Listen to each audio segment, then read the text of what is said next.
excited to be here, and I'm very excited to be moderating this next panel. I would also like to send a very special thank you to our notable guests in the panel who've come from all around the world to be here for this discussion. Quick housekeeping, remember that this event will be live streamed, so thank you to those who are watching via the live stream. If you want to post about it, please use the hashtag specialmeeting24. But that's all the housekeeping I'm going to get through now. The title of this panel is Roadmap to Tripling Renewables by 2030. Now, before I introduce the panelists, I want to give a little bit of context about why we're having this panel discussion today. Now, you will remember at COP28 in Dubai last year, nearly 200 countries recognized that in order to meet the 1.5 degrees target set by the Paris Agreement, global emissions from energy need to reach net zero by 2050. Now, one of the goals set back at COP28 was tripling renewable energy capacity by 2030. Another target was doubling the rate of energy efficiency in that time frame as well. And recently, there actually has been some encouraging data. So 50% more renewable energy capacity was added to the world in 2023. I saw a report put out by the IEA about a week ago saying that 10% of all energy created last year was also attributed to clean energy. So that is encouraging. And yet, because there's always a yet, while many countries have committed to these net zero targets, clean power deployment does not seem to be happening at the required pace. And one more aspect to consider as well is financing. Many emerging and developing economies are missing out on this wave of investments. The IEA estimate that EM and developing economies account for less than 15% of total investment, despite being home to 65% of the world's population. So we had a similar panel to this one back in January. It wasn't me moderating. And I think the panelists back then came from a more developed economy perspective. I'm very happy today to say that we will bring you more of an emerging markets and developing markets perspective on how this renewable rollout is going. So with no further hesitation, let me introduce our panelists. His Excellency, Mr. Suhail Mohammed Faraj Al-Mazraoui, Minister of Energy and Infrastructure of the UAE. To his left, Mr. Li Zhengao, the president of Longyi Green Energy Technology Company, and I will say he will be responding in Mandarin, so if you would like to understand what the president has to say, then there's a headset next to you, and you can put those on when he's responding. To his left, we've got Ms. Stephanie Jameson, Global Resources Industry and Practices Chair and Sustainability Services Lead from Accenture. To her left, Mr. Marco Arcelli, CEO of Aqua Power. And then to his left, His Excellency Salem Al-Hajraf, Minister of Electricity, Water, and Renewable Energy from Kuwait. So we have got lots to get through today. I'm going to start with a very easy question. I'm just going to ask the panelists for a number from 1 to 10, 1 being very far away, 10 being extremely achievable. How close do you think we are to achieving that target of tripling renewable energy by 2030? Number from 1 to 10, please. Just the number. The world or the country? The world. Okay.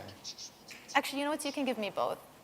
Yeah, I would say in UAE, we're pretty confident. So I would say close to 10. Worldwide, I would say around 8. Okay. Encouraging.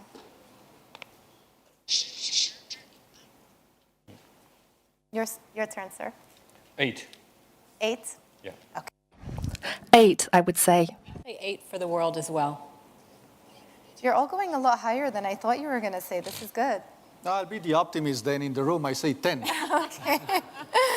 10? I will go a little bit low, 7. Okay, okay. Well, if 7 is our bottom, that's not a bad place to start. Okay, Your Excellency, again, a bit more color here. I don't know if this is shown right behind me, but actually you can see up on the screens there. Back in January, the same session was held, and 10 factors were identified as being necessary to achieve these renewable targets. And you can see them listed behind me, from enabling policy frameworks, streamlined permitting, et cetera, all the way down to better community engagement. So I'm going to start with you, Your Excellency. Which one of all of these factors, I mean, given you've given me a 10 anyway to start with UAE, I guess you're not seeing that many bottlenecks, but the worldwide number you gave me is 8. How do we get it to 10? Which one of these factors is the one that we need to focus on the most? I think financing would be the where we could lag a bit behind in certain countries, and the financing is relevant to the where does that country sits in terms of subsidizing or not subsidizing electricity. When you talk about tripling the renewable energy, you will be off-taking a capacity from a developer. And if you are in a country where electricity is not subsidized, then your credibility in front of the lenders is going to be higher. Even though the cost of electricity from renewable energy is so cheap, it's almost free. But because you are combining it with other forms of energy and you are off-taking, then that credibility, and I think there is an area for reforms that's, for us in the UAE, most of our, I would say, if not all, are not subsidized tariffs, and we can say with certainty that our plans will be reached, and maybe we'll reach even higher than tripling the capacity due to the fact that it does make sense, it's the cheapest, and it normalizes and reduces the overall levelized cost of electricity, the cost of levelized cost of electricity.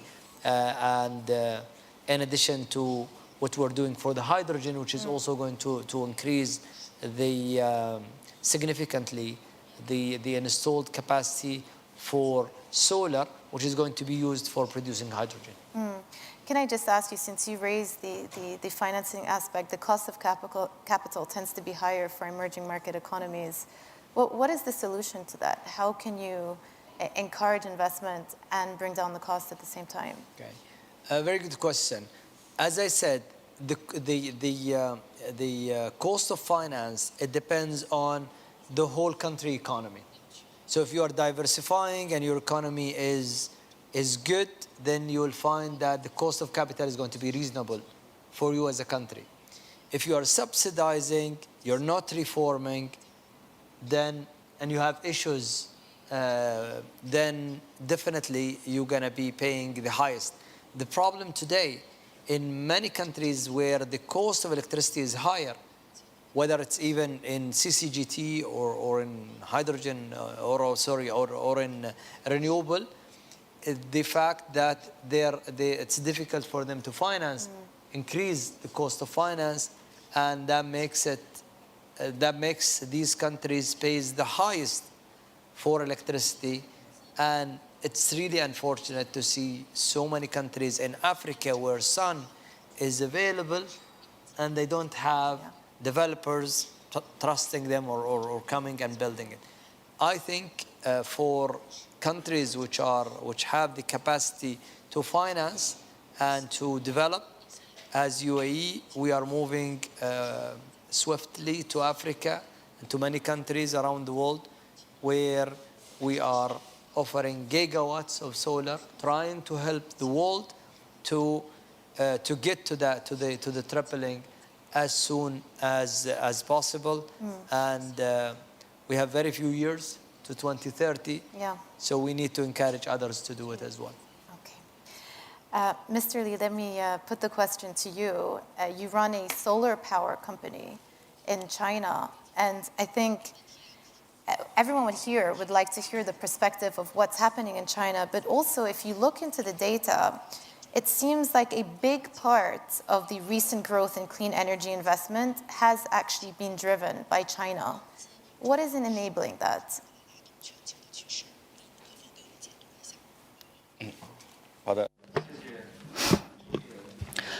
Thank you very much for the question. The reason I gave the score 8 just now is because I have enough confidence in China's capability to achieve the goal by 2030. In 2020, our leader, President Xi, had set up the development goals. The government has taken active measures with active and effective actions.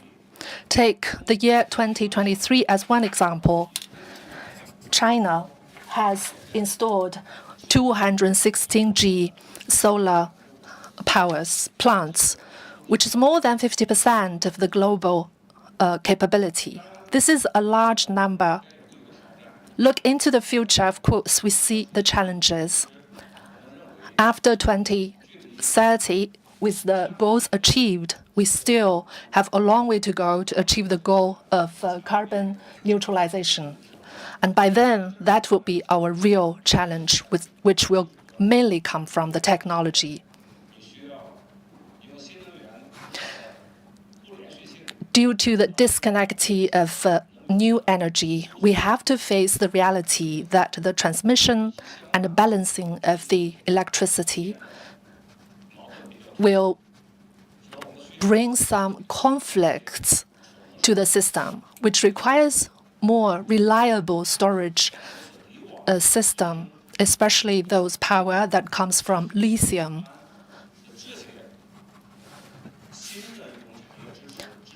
And other new industries. So to solve this sustainable problem, we have to rely on technology. On the other hand, in the end of supply, as a producer of solar power, China also contributed greatly to the world. Not only in the past more than 10 years, China has increased the technical progress and reduced the cost for solar power generation, but also make it the cheapest energy available to the whole world. That is a great contribution and support to the energy transformation and carbon neutralization worldwide. Another big contribution China has made is 80% of the production is in China now. Producing and manufacturing these equipments needed for solar power generation has a huge cost. Last year, we have 500 GW electricity, which almost equals 20 nuclear powers generation capacity.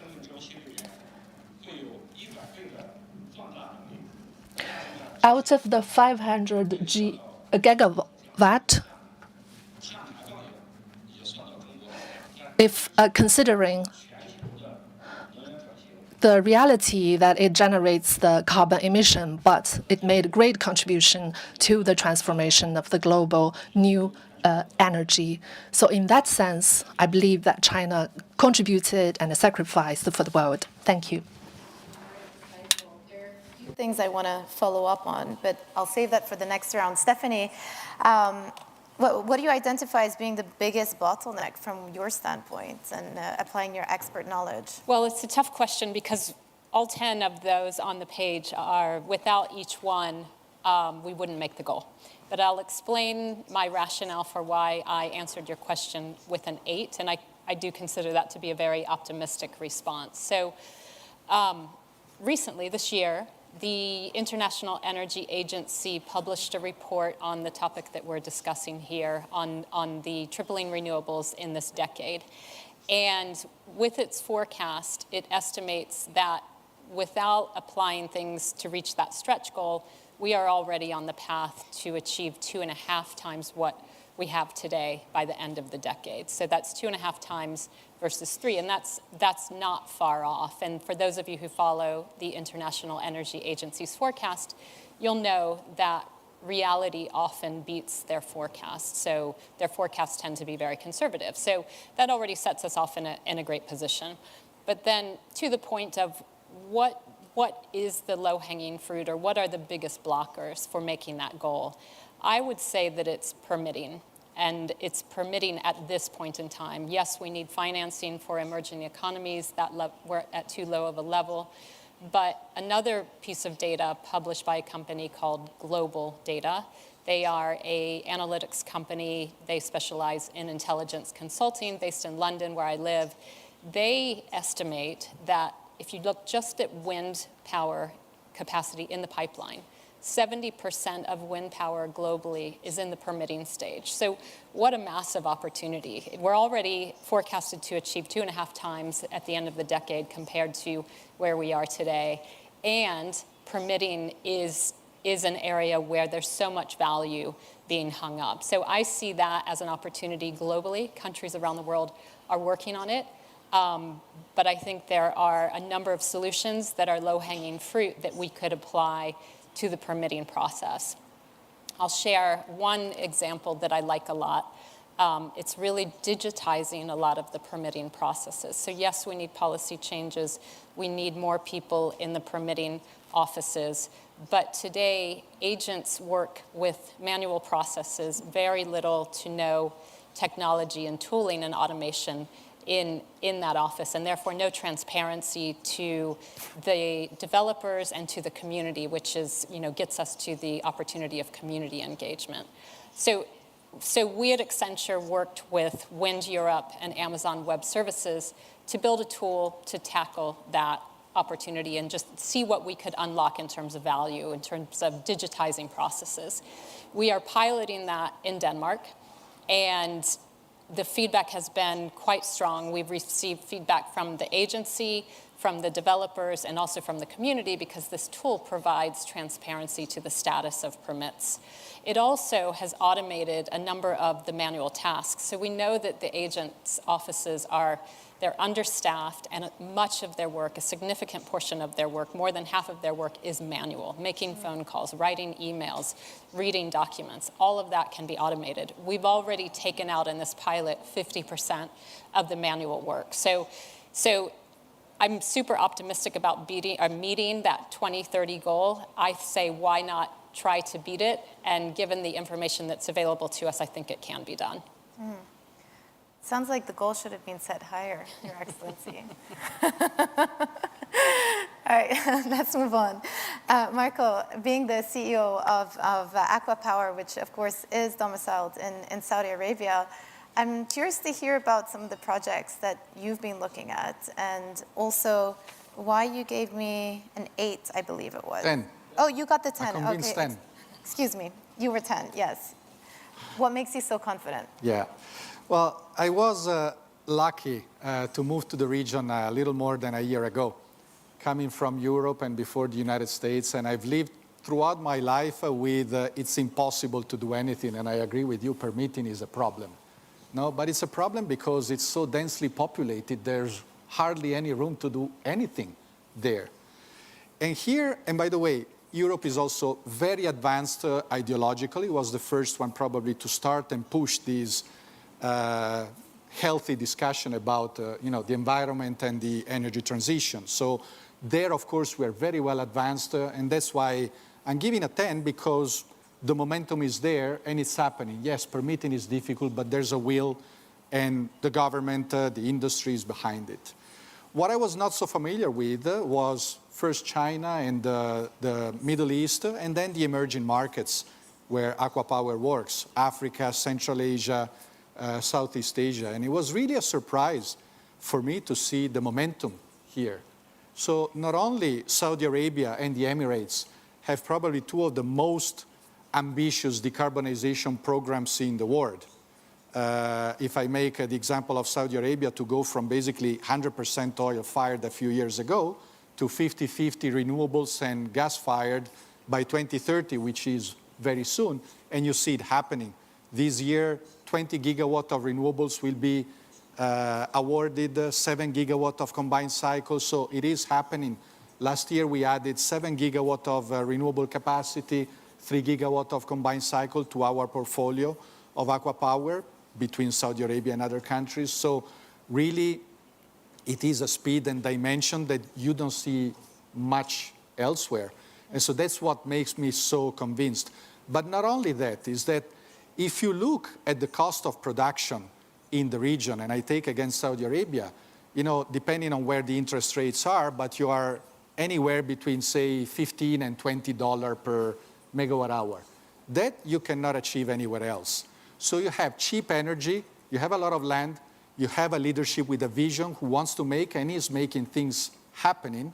So I think that on top of that, what we will see by 2030 is green shoring into Saudi Arabia, into potentially the Emirates, into the region, where if I were a steel manufacturer, why would I still build in Europe or Japan and not come here and make it here?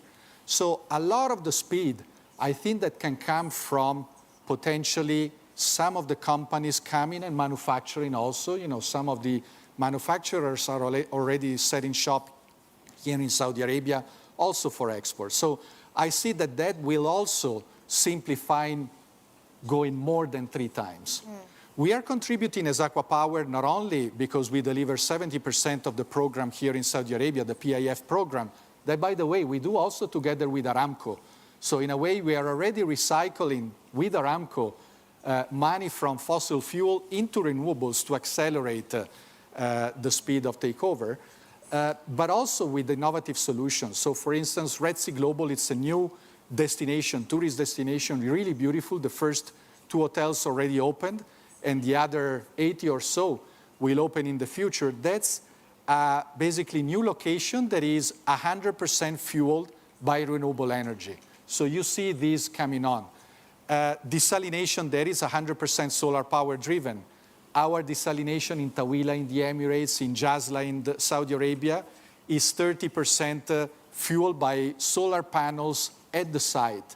So all these applications, and we're working with Air Products and NEOM, our partners, on the NEOM Green Hydrogen project. So that is the first large-scale project that will export green ammonia for use in Europe and elsewhere.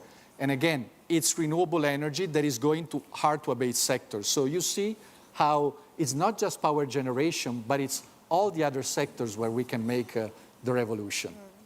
I understand you're 10 now. Your Excellency, you were the most pessimistic, or should I say the least optimistic out of the group. Still, but I can't change to 10. I think These points can be resolved. They've convinced you to change it. Exactly. So thank you for the introduction. First of all, I would like to start with the definition of tripling renewable energy. Okay. It is missing very key components because it makes different about the results. There is a lack of clarity about what do we mean by tripling renewable. Are we tripling the installed capacity, or tripling the annual demand, or tripling the peak demand? In Kuwait, we are targeting tripling the peak demand by 2030. So we just updated our strategy from 15% of renewable share by 2030 to 30% by 2030. Based on our definition of our tripling, which is peak, we are targeting the power shaving during the highest demand on energy. I will go for the innovative financing is the key to speed up, to ramp up the deployment, and hopefully we reach the 9 or 10% of comfortable. But we have to resolve a key issues. The first issue is to move from small giga-size projects, which we are seeing right now.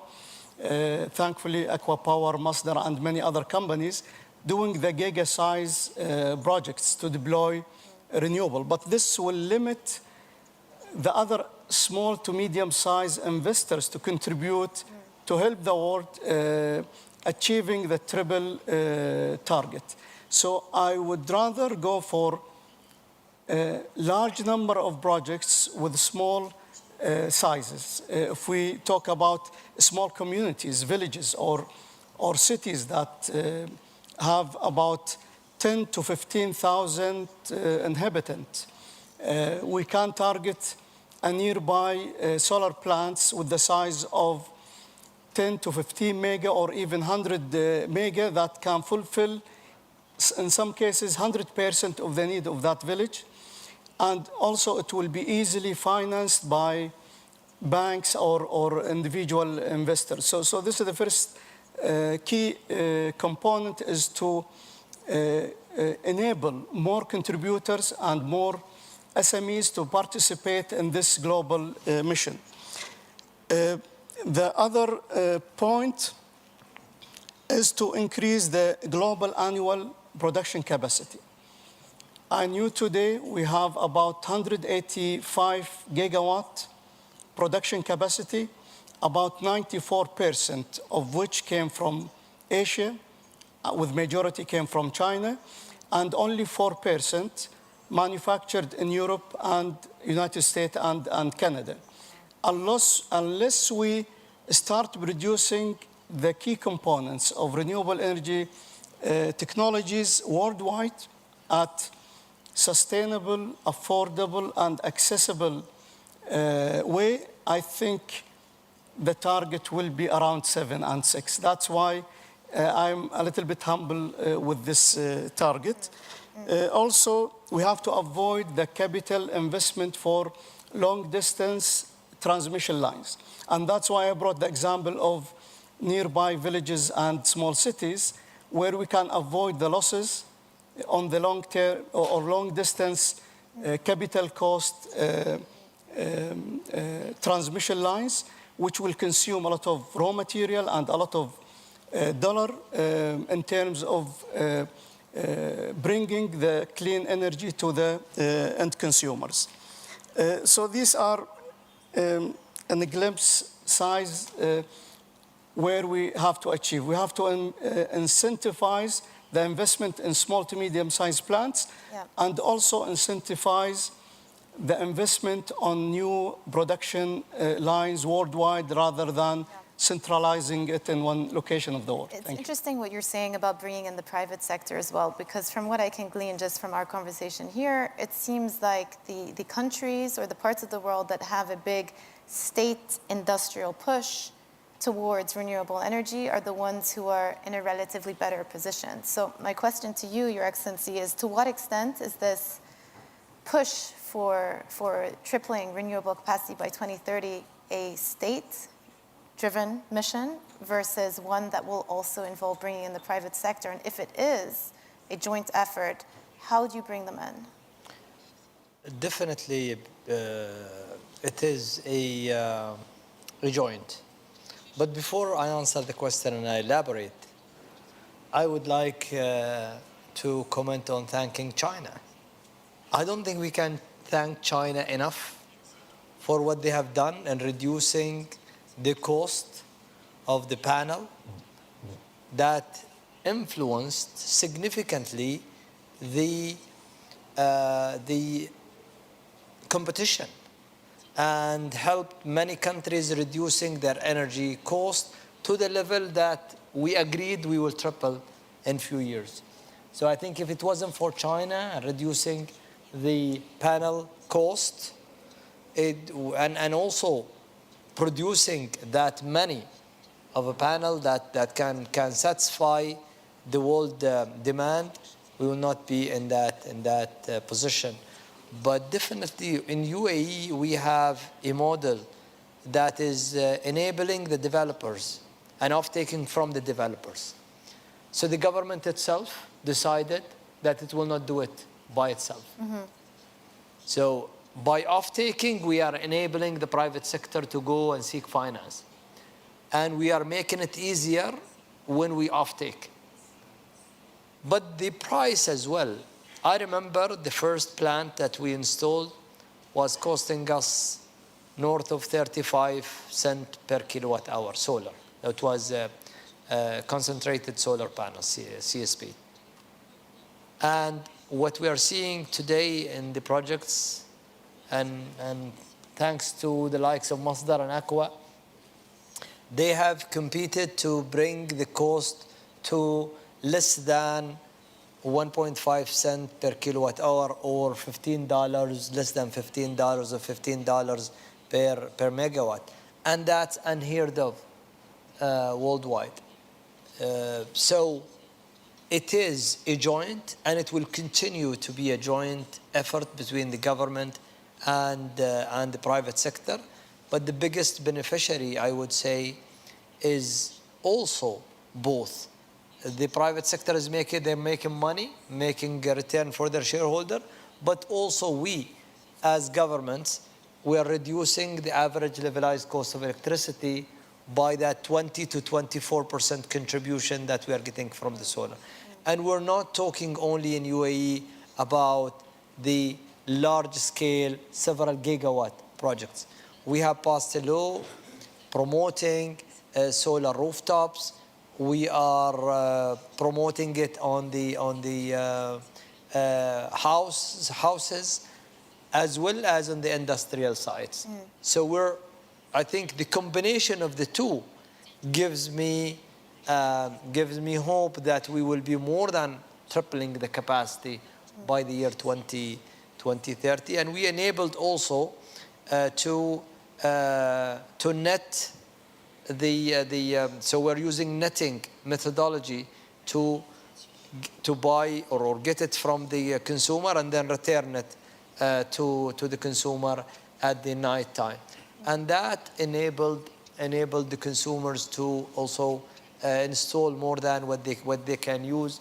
If they can give it to the grid, they get it back at the hours where we don't have the sun. Thank you. Mr. Lee, from what I gather, and you know the number better than me, but the lion's share of the solar power market, since that's the market that you're involved in, is derived from China. And I just wonder, given the context of our discussion and thinking of global solutions and collaboration, whether to your mind, this is actually a collaborative effort, or whether for each country it's a matter of winner takes all. Because in this case, China has such a dominant market position. What is left for the rest of the world who are also thinking about manufacturing and pushing solar power and other forms of clean energy investments as well?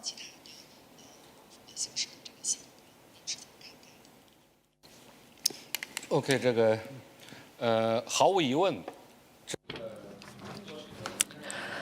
There's no doubt that the achievement China has achieved is a joint effort rather than any individual country's effort or any particular industry's own effort. It is definitely a result of global joint efforts. In the past few years, the private sector in China, take my company as one example, has been continuously improve the technology to lower down the production cost for solar power. This new technology also relies on the new market need. This is the two sides of one coin. So when we look into the future for any possibilities, we still have to rely on the global joint efforts. China definitely has its own advantage in manufacturing with relatively lower cost, but we also noticed that many countries are very concerned about the energy security and their domestic employment issue. So of course, the countries would prefer to have these manufacturing in their countries. So we notice this need and trend, and we will do our best to support. Take my company as one example. Besides the production plants in China, in Vietnam, Malaysia, we also have plants outside China and Asia. For instance, in America as well, we just recently opened a new plant. 15% of the local employees come from non-Chinese employees. We also have branches in the Middle East, Europe, to do some research on the possible projects. So once the timing is right and the opportunity is right, we'll be very glad to participate in the global markets. We'll consider to set up the local production plants worldwide. Thank you. I'm actually going to jump to you now because we are talking about this topic of global collaboration. Where do you see scope for collaboration? The question's to me? Yes. Okay, I think the collaboration, as Mr. Chang stated, that again, the world cannot live without the manufacturing power of China. The example he just stated, that opening factories in North America and Europe is the direction, I think. If we need to triple the renewable energy, we have to triple the installation production capacity. And we have also to triple the project development capacity for project development companies. Without having many players collaboratively tackling this global target, I think that achieving the target of tripling renewable will be a little bit difficult, but it's not impossible.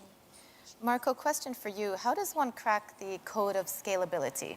You know, you talk about all these projects that are taking place. How do you make it scalable and affordable? So I think that with renewables, we have swapped emissions for land. And so I think the scalability, we're talking about permitting, has a lot to do with land. And that's why I'm such a passionate ambassador of, this sun belt that we have from North Africa to the Middle East and the green shoring opportunities that we have here. But I think that His Excellency mentioned something very relevant, because you can talk about the scalability of the individual project, and so instead of 20 megawatt, you do a gigawatt like you do in the region here. But the other is, how do you do from 1 gigawatt in the country to 10 gigawatt in the country?